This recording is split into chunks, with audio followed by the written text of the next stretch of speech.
Good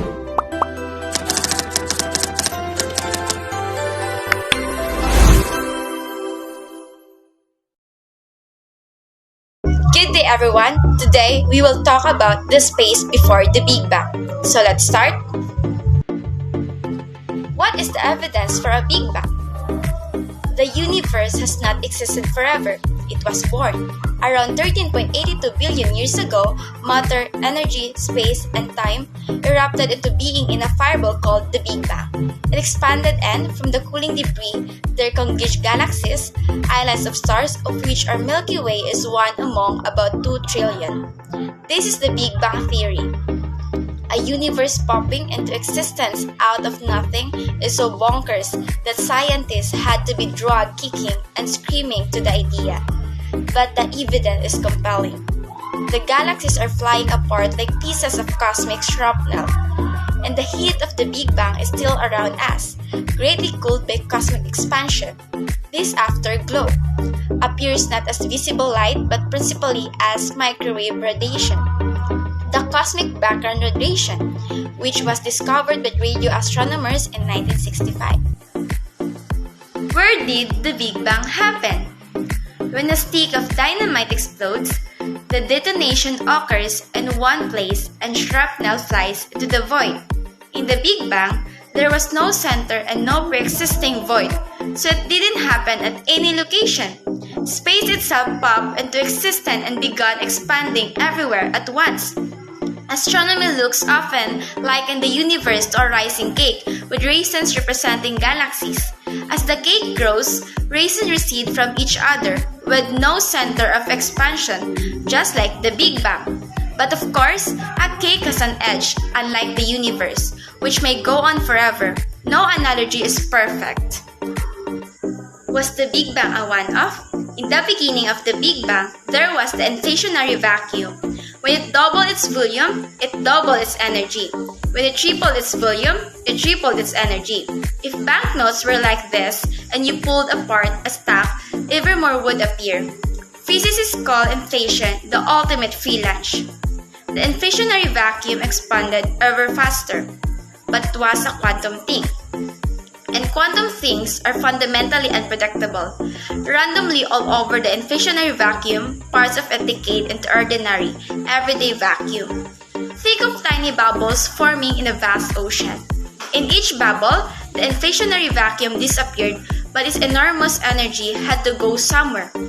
It went into creating matter and heating it. It went into creating a Big Bang.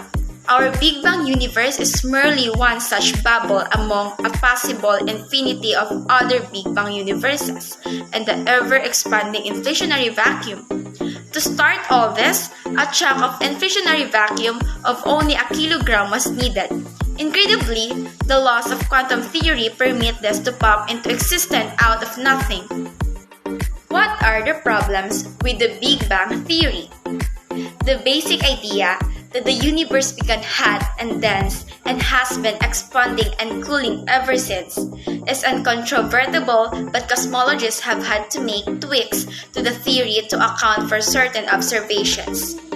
First, in the standard Big Bang model, galaxies grow by gravitationally pulling in matter.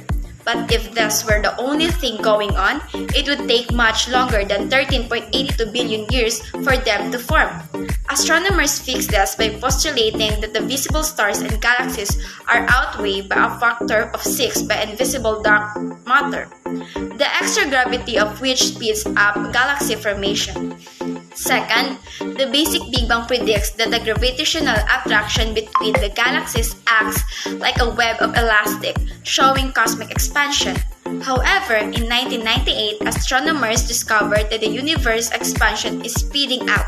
They fixed this by postulating the existence of dark energy, which is invisible, fills space, and has repulsive gravity.